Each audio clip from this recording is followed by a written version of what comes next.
दोस्तों, मैं sub inspector Shweta. मैं आपको बताना चाहती हूँ कि किस प्रकार की रणनीति को अपनाकर मैंने दरोगा का एग्जाम पास किया। कई दोस्तों के रिक्वेस्ट पे मैंने अपने चैनल की शुरुआत की है, जिसके माध्यम से मैं आपको बता सकूं कि किस प्रकार की रणनीति को अपनाकर मैंने बिहार दरोगा के एग्जाम क्वालिफाई किया। इसी रणनीति को आपके साथ साझा करने के लिए मैंने अपने चैनल की शुरुआत की है। देखिए दोस्तों, यह एग्जाम कई पैटर्न के द्वारा होता है। इसमें पेपर होते हैं, फिजिकल होते हैं, मेडिकल होते हैं, उसके बाद हम लोग क्वालिफाई कर लिए जाते हैं। लेकिन एक एक कड़ी को मैं आपको इस प्रकार तोड़ के समझाऊंगी कि आपको पूरी तरह से सही बात समझ में आ जाएगी और सही बुक का निर्णय भी करवाऊंगी। किस बुक में कितना पढ़ना है, नहीं पढ़ना है, इसके बारे में भी मैं आपको सही जानकारी दूंगी। देखिए दोस्तों, इस एग्जाम में 3 पेपर होते हैं। सारे पेपर ऑब्जेक्टिव में होते हैं। पेपर 1 जो होता है वो प्री एग्जाम कहलाता है, जिसमें 100 क्वेश्चन आते हैं 200 मार्क्स के।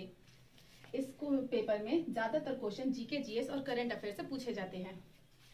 करंट अफेयर से क्वेश्चन का वेटेज अच्छा खासा होता है पेपर 1 में, इसीलिए करंट अफेयर को हमें स्ट्रांग बना के चलना होगा, जिसके लिए आपको डेली न्यूज़पेपर पढ़ना पड़ेगा और कोई मंथली मैगजीन से आप उसकी तैयारी कर सकते हैं। ये पेपर जो होता है ये भी क्वालिफाई पेपर होता है। इसमें कट ऑफ के हिसाब से आपको अपना मार्क्स थोड़ा ज्यादा लाना होता है, जिससे आप आगे की प्रक्रिया में बढ़ सके। आयोग ने स्पष्ट रूप से बता दिया है कि कुल सीटों का 20 गुना ही आगे बढ़ेंगे। यानी कि अगर आयोग ने 2000 सीटों को दिया है तो इसमें 20 से मल्टीप्लाई करते हुए 20,000 लोगों का सिलेक्शन करेगा, जो आगे मेंस के लिए बढ़ेंगे। जब यहाँ से पेपर 1 को क्वालिफाई करने के बाद लोग पेपर 2 में जाते हैं तो वहां पे 2 पेपर देने होते हैं। पेपर 1 हिंदी का पेपर होता है, पेपर 2 मेरिट लिस्ट जिस पे बनता है। चलिए पेपर 1 के बारे में बात करते हैं।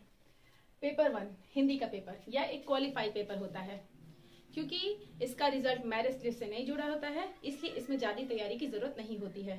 आप आराम से कोई नॉर्मल सा व्याकरण की किताब ले सकते हैं ल्यूसेंट से, या प्रीवियस ईयर पेपर को अगर बार बार बना लेते हैं तो भी आप आराम से तैयारी कर सकते हैं, क्योंकि ये सिर्फ 30% इसमें लाना होता है। तो इसकी तैयारी में हम उतना समय नहीं व्यर्थ करेंगे। बहुत सारे बच्चे डर जाते हैं कि हिंदी के पेपर बहुत भारी होते हैं, इसलिए उसमें टाइम देना बहुत जरूरी है, लेकिन ये बिल्कुल जरूरी नहीं है। आप बिना ज्यादा मेहनत किए हिंदी के पेपर को क्वालिफाई कर सकते हैं। सेकेंड पेपर होता है मेंस का मेन पेपर। इसमें भी 100 क्वेश्चन पूछे जाते हैं, जो 200 नंबर के होते हैं। इसमें 75 to 80 क्वेश्चन होते हैं जीके, जीएस से, और 20 से 25 क्वेश्चन होते हैं मैथ्स एंड रीजनिंग से। घबराने की कोई बात नहीं है। मैथ्स और रीजनिंग बहुत आसान लेवल से पूछा जाता है। आप कोई भी नॉर्मल बुक ले सकते हैं जिसके द्वारा आप तैयारी कर सकते हैं। मेंस के पेपर 2 जो होता है वो हमारे लिए सब कुछ होता है। अगर यहाँ पे हम सही तरह से तैयारी करके निकाल दिए तो दरोगा का वर्दी तो हमारा है ही, कोई दो राय नहीं है कि मुझे नहीं मिलेगा। मतलब सही रणनीति से पढ़ना है, क्योंकि इसके पहले वाले एग्जाम में भी हम क्वालिफाई कर लिए थे, लेकिन वही हम बहुत ज्यादा पढ़ लिए थे। अब बहुत ज्यादा क्या होता है, एग्जाम खराब करने का कारण होता है। रणनीति नहीं सही होने के नाते इसके पहले वाले एग्जाम में हम छट गए। लेकिन इस बार मैंने प्रीवियस पेपर को सामने एकदम रखा और बार बार उसको बनाया, जिससे पता चला कि इतना ही पढ़ना है, इतना पढ़ के एग्जाम देना है।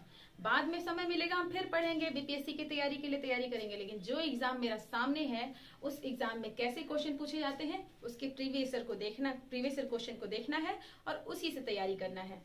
समझे? तो देखिए, जो इसमें क्वेश्चन आता है जीके, जीएस का, ये कुछ अंदर तक जाते हैं। हिस्ट्री के कुछ अंदर पार्ट तक पूछ लिए जाते हैं। पॉलिटी, जियोग्राफी तो आपके ल्यूसेंट से या स्पीडी से, दोनों से देख के हो सकते हैं। लेकिन हिस्ट्री के कुछ क्वेश्चन हैं जिसमें कुछ चैप्टर के लिए आपको एनसीईआरटी के स्पेशल लेसन पढ़ने होंगे। उसके बारे में मैं आगे के वीडियो में बताऊंगी कि किस लेसन को आप पढ़ेंगे जिसके अंदर से कुछ क्वेश्चन पूछ लिए जाते हैं, क्योंकि यहाँ पे कई मार्केट में किताब है, सबको पढ़ना है, कितना छांटना है, बहुत दिमाग कंफ्यूज हो जाता है, क्योंकि सब कुछ याद नहीं रखा जा सकता है। इसीलिए कुछ चीजों को डीपली पढ़ते हुए और कुछ चीजों को बहुत कम पढ़ते हुए हमें एग्जाम का तैयारी करना है। इस एग्जाम की तैयारी के लिए बहुत ज्यादा समय की कोई जरूरत नहीं है। आप आराम से 3 मंथ्स अगर बैठ के तैयारी कर लेंगे तो डेफिनेटली एग्जाम निकल जाएगा, क्योंकि मैंने भी इतना ही पढ़ा। क्योंकि पहले की तैयारी बहुत ज्यादा थी जो कंफ्यूजिंग हो गई थी। बाद की रणनीति के दौरान मैंने बहुत कम तैयारी किया और उसके बाद एग्जाम को क्वालिफाई कर लिया। इसको लेके पूरा मैं अचंभित थी, लेकिन यही हुआ था। मेरे पास जो बुक कलेक्शन जिसके हिसाब से मैंने पढ़ा, मेरे पास ल्यूसेंट क्राउन था, लेकिन मैंने ज्यादातर ल्यूसेंट को फॉलो किया है। और मेरे पास एनसीईआरटी के भी बुक्स हैं कुछ हिस्ट्री के लिए, हम स्पेसिफिक कुछ बुक पढ़ लेंगे। जैसे 8 क्लास की जो हिस्ट्री है, ओल्ड हिस्ट्री की बुक आती है, वो बहुत अच्छे से हर चीज को लिखी है। या कुछ स्पेशल बुक होती है, उसके कुछ स्पेशल लेसन होते हैं, उससे कभी डीप में अंदर क्वेश्चन पूछ लिए जाते हैं। तो मैं आगे के वीडियो के अंतर्गत आपको बताऊंगी कि किस बुक के किस लेसन को पढ़कर वहां से अपने नोट्स को बना लेना है। क्योंकि जितना भी आप वीडियो देखेंगे, कई यूट्यूब पे वीडियो है, कई बुक्स हैं, बहुत कुछ है, लेकिन आपको स्मार्टली पढ़ाई करना है। अगर स्मार्टली पढ़ेंगे तो एग्जाम कुछ नहीं है। मेरे पास बुक है महेश वर्णवाल की स्पीडी जीके और साइंस की किताब बहुत अच्छी आती है। इसको आराम से रटा जा सकता है कि उसमें हर तरह के एग्जाम के पेपर के क्वेश्चन एक जगह इकट्ठा किए हुए मिल जाते हैं। इससे भी कुछ आइडिया मिल जाता है। प्लस प्रीवियस ईयर पेपर, वो तो सबसे इम्पोर्टेंट है।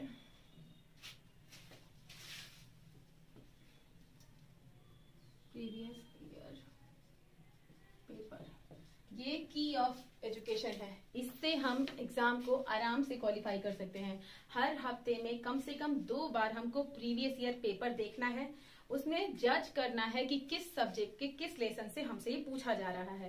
पहले उसकी तैयारी करेंगे, बाद में किसी और चीज की तैयारी करेंगे। जब हमारा प्रीवियस ईयर पेपर हमसे आराम से बनने लगेगा, तब हम समझ सकते हैं कि मेरी तैयारी कंप्लीट है। उसके बाद अगर हमको मन करेगा तो ऐड करेंगे।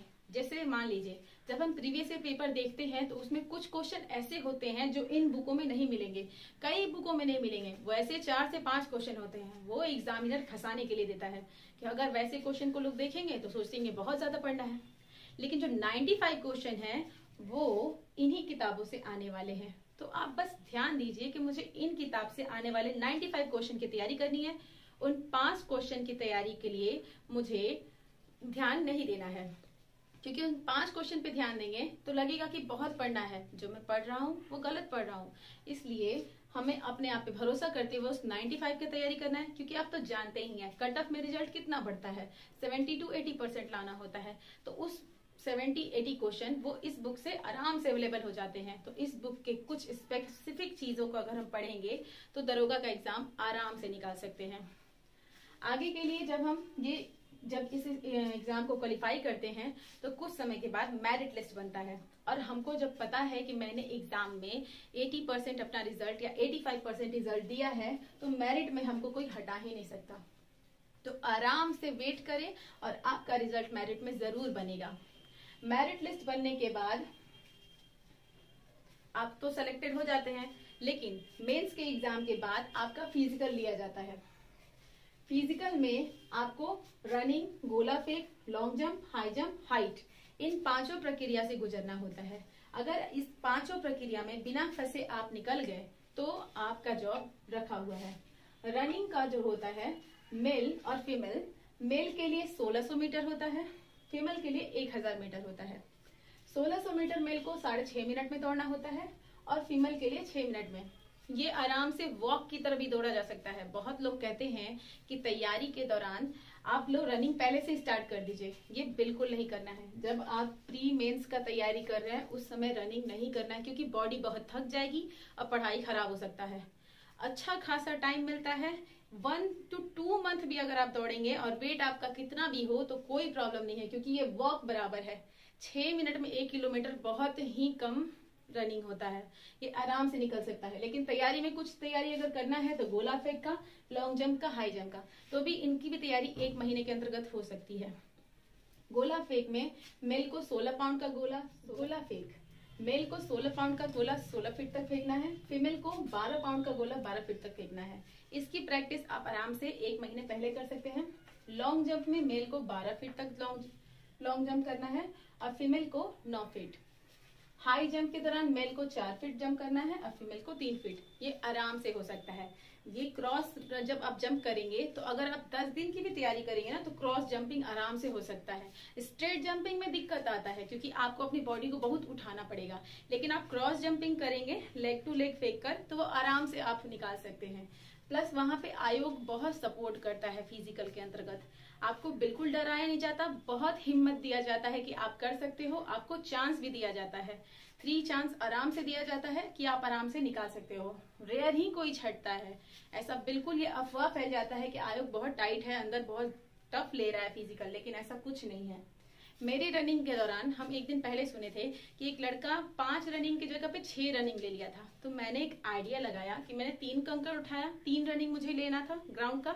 जब मैंने एक रनिंग किया, एक कंकड़ फेंका, दूसरे पे दूसरा फेंका, तीसरे पे तीसरा। इस तरह मैं चाह के भी नहीं भूल पाई, क्योंकि रनिंग के दौरान धूप निकल चुका रहता है, बहुत देर तक बैठाया हुआ वहां पे रहता है, आप दिमाग उतना कंट्रोल में नहीं कर पाते, आप गलती कर सकते हैं। इसीलिए इस तरह का कुछ आइडिया अपना सकते हैं जिससे आप आराम से फिजिकल को क्वालिफाई कर लेंगे। लास्ट में हाइट चेक होता है, जिसमें मेल की हाइट 165 सेंटीमीटर दी जाती है, जिसमें SC/ST से बिलोंग करने वाले मेल जो होते हैं उनकी 160 सेंटीमीटर हाइट होनी चाहिए। फीमेल के लिए 155 सेंटीमीटर कर दिया गया है। इसके पहले फीमेल का ज्यादा था, लेकिन अब सारी फीमेल के लिए 155 सेंटीमीटर कर दिया गया है। आगे के वीडियो में मैं आपको बताऊंगी कि मैं किस तरह की बुक से किस लेसन को पढ़ना है, किनको छांट देना है, किस लेसन से कितना ही पढ़ना है, उसके लिए मैं आपको आगे वाले वीडियो में बताऊंगी। अगर मेरी बातें आपको अच्छी लगी तो मेरे लिए कमेंट में यस लिखें और मुझे अप्रिसिएट करें, और मेरे चैनल को लाइक, सब्सक्राइब और बेल आइकन को दबाना ना भूलें, और अपने दोस्तों से जरूर शेयर करें। Thank you. जय हिंद।